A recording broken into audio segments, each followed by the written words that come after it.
ബഹുമാനപ്പെട്ട അനിൽകുമാർ ഇതും പറയും, ഇതിനപ്പുറവും പറയും. യഥാർത്ഥത്തിൽ സംഭവിച്ചെന്ന് പറഞ്ഞാൽ സർക്കാരിൻ്റെ വീഴ്ചയാണ് ഇത് സംഭവിച്ചത്.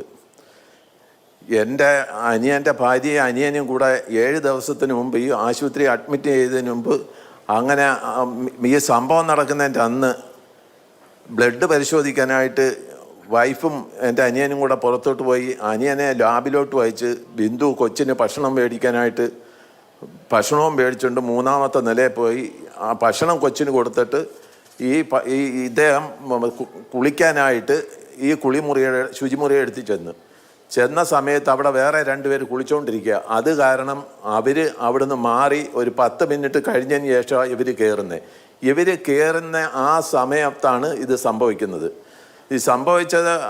ഇത് സംഭവിച്ചതിന് ശേഷം എൻ്റെ സ്ഥലം കോയിവിളയാണ്. ഞാൻ കോയിവിള നിന്ന് ഇതോണം എൻ്റെ അനിയൻ വൈഫ് അവിടെ വൈഫിൻ്റെ മോക്ക് ഇവിടെ ഓപ്പറേഷൻ ഉണ്ടെന്ന് പറഞ്ഞ് എൻ്റെ അടുത്ത് വിളിച്ചു പറഞ്ഞു. അങ്ങനെ ഞാനിത് TV കണ്ട ഉടനെ ഞാൻ ആലപ്പുഴ കോട്ടയം മെഡിക്കൽ കോളേജാണെന്നല്ലേ, അപ്പം ഇന്ന ആൾ അവിടെ ഉണ്ടല്ലോ. അങ്ങനെ ഞാൻ അപ്പോഴേ അനിയനെ വിളിച്ചപ്പോൾ ഞാൻ പറഞ്ഞു ഇതോണം ബിന്ദു ഉണ്ടോ? അന്നും പറയട്ടെ ബിന്ദുവിനെ കാണാനില്ലെന്ന് പറഞ്ഞു. അപ്പോൾ ഏതാണ്ട് ഒരു 9:30-10 മണിയാവത്തതേ ഉള്ളൂ.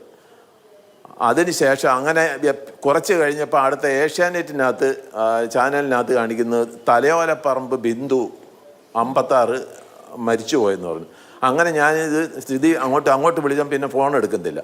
അപ്പോൾ ഈ കുളിക്കാൻ കയറിയ സമയത്ത് ഈ അനിയൻ്റെ ഭാര്യ ഈ കെട്ടിടം കുളിമുറി തകർന്ന് അടിക്ക് പോയി.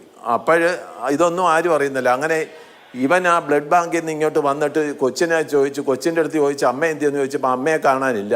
അപ്പോൾ ഈ ശുചിമുറിക്കകത്ത് അന്നേരം 10-15 പേര് അവിടെ കിടപ്പുണ്ട്. ആ ആളുകളെ ഈ കൊച്ചിനെയും എടുത്തുകൊണ്ട് അതിനകത്ത് വാർഡിൽ നിന്നോരോടിയാ.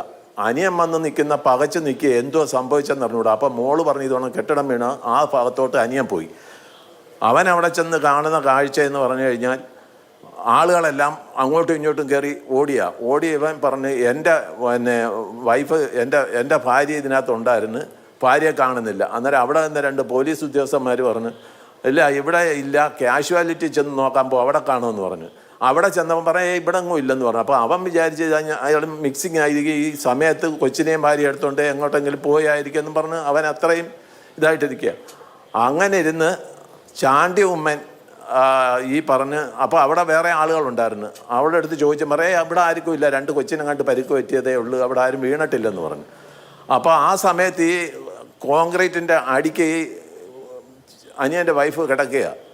അപ്പോൾ ആ സമയത്ത് എന്നാ സംഭവിച്ചത് എന്തുവാ, യാഥാർത്ഥ്യം എന്തുവാ എന്നാൽ ആരെങ്കിലും ഇതൊന്ന് വന്ന് നോക്കി, അഥവാ ആരും പെട്ടിട്ടില്ലേ പോലും അതിൻ്റെ അടിക്ക് ആളുണ്ടോ, അതൊരു മാനുഷിക പരിഗണന വെച്ച് നോക്കാവുന്നതാണ്. അതുപോലും ഇവരുടെ ഭാഗത്തുനിന്ന് ആശുപത്രിയുടെ ഭാഗത്തുനിന്നോ മറ്റുള്ള അവിടുത്തെ ഇത് ചെയ്യേണ്ട സൂപ്രണ്ടൻ്റെ ഭാഗത്തുനിന്നോ ഒരെന്തോന്നും ഉണ്ടായില്ല. അവിടെ നിന്ന് 2.5 മണിക്കൂർ കഴിഞ്ഞതിന് ശേഷമാണ് ചാണ്ടി ഉമ്മൻ വന്ന് അവിടെ ഈ പ്രശ്നം ഉണ്ടാക്കിയ സമയത്ത് JCB കയറത്തില്ലെന്ന് പറയുന്നത്. അത് എനിക്കറിയത്തില്ല, ആ ഭാഗം ഞാൻ കണ്ടില്ല.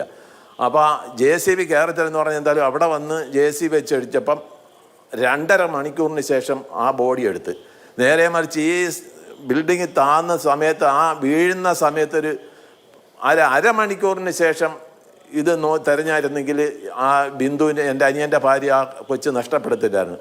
അപ്പം നമുക്ക് ഈ പറയുന്നോണം നമുക്ക് എൻ്റെ അനിയത്തി നഷ്ടപ്പെട്ട് എൻ്റെ അനിയനാണെന്ന് ജോലി ചെയ്ത് ജീവിക്കാനൊക്കാത്ത ഒരു സ്റ്റേജാണ്. 10-20 വർഷമായി തലയോലപ്പറമ്പിൽ വന്ന് ജയിച്ചിട്ട് എൻ്റെ കൂടെ ആയിരുന്നു. 20 വർഷം കൊണ്ട് അവരിവിടെ താമസിക്കുകയാണ്. അവന് ജോലിക്ക് പോകാനുള്ള ഇതൊന്നുമില്ല. അത് സിമെൻറ്റ് മേശം പണിയാണ്ട് സിമെൻറ്റിൽ അലർജി കൊണ്ട് കൈയും കാലുമൊക്കെ പൊട്ടി പിളരും. അപ്പോൾ അങ്ങനെ ആശുപത്രിയിലൊക്കെ കാണിച്ചാൽ അത് ഒരുമാതിരി മാറി വന്നതിന് ശേഷം ചെറിയ പണിക്കൊക്കെ പോയി ഏതെങ്കിലും കൊണ്ടു കൊടുക്കുക. അപ്പോൾ ആ വീടിൻ്റെ ഒരു ആശ്രയം എന്ന് പറഞ്ഞാൽ ഈ കുട്ടിയാണ്. അത് ആ തൊട്ടപ്പുറത്ത് തലയോലപ്പറമ്പിൽ ഒരു കടയിൽ പോയി 300 രൂപ ശമ്പളത്തിൽ ജോലി ചെയ്ത 50 രൂപ ആ കൊച്ച് ആട്ടോ കൂലി കൊടുത്ത കാര്യം, കാലിന് വേദനയായിട്ട് നടന്നു പോകാൻ വയ്യ. അപ്പോൾ ആ കൊച്ച് 50 രൂപ ആട്ടോ കൂലി കൊടുത്തിട്ടാണ് ഈ പൈസയും കൊണ്ട് ആഴ്ചയിൽ വരുന്നത്. ഇതുകൊണ്ടാണ് അവരുടെ ഈ വരുമാനം നടക്കുന്നത്. പിന്നെ അവർ അനിയത്തിയുടെ അമ്മയുണ്ട്, അവർക്കും വയ്യ. അപ്പം ഈ കുടുംബത്തിൻ്റെ ഒരു അത്താണി, ഏറ്റവും ഉള്ള ഒരു അത്താണി ആയിരുന്നു ഈ ബിന്ദു എന്ന് പറയുന്നത്. ആ കുടുംബം കൊണ്ടുപോയത് അനിയത്തിയാണ്. അപ്പം അങ്ങനെയുള്ള ഒരു ഇതൊന്ന് വെച്ചുകൊണ്ട് നമുക്ക് ഉള്ള നമ്മൾ പറയുന്ന എൻ്റെ അനിയനെ ഇനി ഒരു ജോലി ചെയ്യാനോ മറ്റൊന്നുമില്ല. ആ കൊച്ച് ഒരാണും ഒരു പെണ്ണുമാണ്. അതിൽ ഒന്ന് നേഴ്സിംഗ് പഠിച്ച് ഇനി 3 മാസമേ ഉള്ളൂ അത് കംപ്ലീറ്റ് ചെയ്യാനായിട്ട്. അപ്പോൾ ആ സമയത്ത് അവിടെ കുറേ ഫീസ് അടയ്ക്കാനുണ്ട്. ആ ഫീസ് അടയ്ക്കുന്നതിൻ്റെ വഴിച്ച് അവിടുന്ന് കോളേജിൽ നിന്ന് പറഞ്ഞു വിട്ടാൽ അങ്ങനെ വന്നപ്പം പിന്നെ ഇത് നോക്കിയപ്പോൾ ഇങ്ങനെ നടുവിനും കഴുത്തിനും വേദനയുണ്ട്. അങ്ങനെ ടെസ്റ്റ് ചെയ്തേരം ഇതിന് വേണ്ടി അവിടെ അഡ്മിറ്റായി ഓപ്പറേഷൻ അടുത്ത ആഴ്ച ചെയ്യാമെന്നും പറഞ്ഞിരുന്നതാണ്. വലിയ തുക ഓപ്പറേഷന് വേണ്ടി കണ്ടെത്തേണ്ടിയിരിക്കുന്നു. അങ്ങനെ കഴിയാത്ത ഗതികേടിന്റെ പേരിൽ മാത്രമാണ് ഏതു പണക്കാരനും എത്തും എന്ന് നമ്മുടെ മുഖ്യമന്ത്രി അടക്കം അഭിമാനത്തോടു കൂടി പറഞ്ഞ നമ്മുടെ ആരോഗ്യ സംവിധാനത്തിലേക്ക്, നമ്മുടെ മെഡിക്കൽ കോളേജുകളിലേക്ക് ആ കുടുംബം എത്തുന്നത്. അതിനവർക്ക് കൊടുക്കേണ്ടി വന്ന വില വലുതാണ്. 250 രൂപയ്ക്ക് ഒരു മകനെ പഠിപ്പിച്ച് എഞ്ചിനീയറാക്കുകയും മകളെ നഴ്സിംഗിന് പഠിപ്പിക്കുകയും ചെയ്യുന്ന ഒരു അമ്മ, എൻ്റെ കുടുംബം ഇവളാണ് മുന്നോട്ട് കൊണ്ടുപോകുന്നതെന്ന് ആ കുടുംബത്തിൻ്റെ ഗൃഹനാഥനെ കൊണ്ട് അഭിമാനത്തോടെ ആന്തലോടെ പറയിക്കുന്ന ഒരു സ്ത്രീ. ആ സ്ത്രീയാണ് നഷ്ടപ്പെട്ടു പോയത്. അതിന് എന്ത് കൊടുത്താലും മതിയാകില്ല എന്നുള്ളതാണ്. സർക്കാർ ഇന്ന് വളരെ പ്രാഥമികമായൊരു സഹായധനം എന്ന നിലയ്ക്ക് 50,000 രൂപ കൈമാറി. മറ്റുള്ളത് ക്യാബിനറ്റ് അടക്കം ചേർന്ന് നഷ്ടപരിഹാരം നൽകും എന്നുള്ളതൊക്കെയാണ് പ്രാഥമികമായി എടുക്കുന്ന തീരുമാനം. താൽക്കാലികമായ ജോലി നൽകുമെന്നടക്കമുള്ള തീരുമാനങ്ങൾ വരുന്നുണ്ട്. പക്ഷേ ഇതിനൊക്കെ അപ്പുറത്ത് അന്യായമായി നഷ്ടപ്പെട്ടു പോയ ഒരു ജീവൻ, അതിൻ്റെ വില എന്താണ് എന്നുള്ളത് ഈ സിസ്റ്റം തിരിച്ചറിയേണ്ടത്, ഇനിയൊന്നും അങ്ങനെ സംഭവിക്കാതിരിക്കേണ്ടതിൻ്റെ ആവശ്യകതയിലേക്ക് വിരൽ ചൂണ്ടുന്നതാണ്.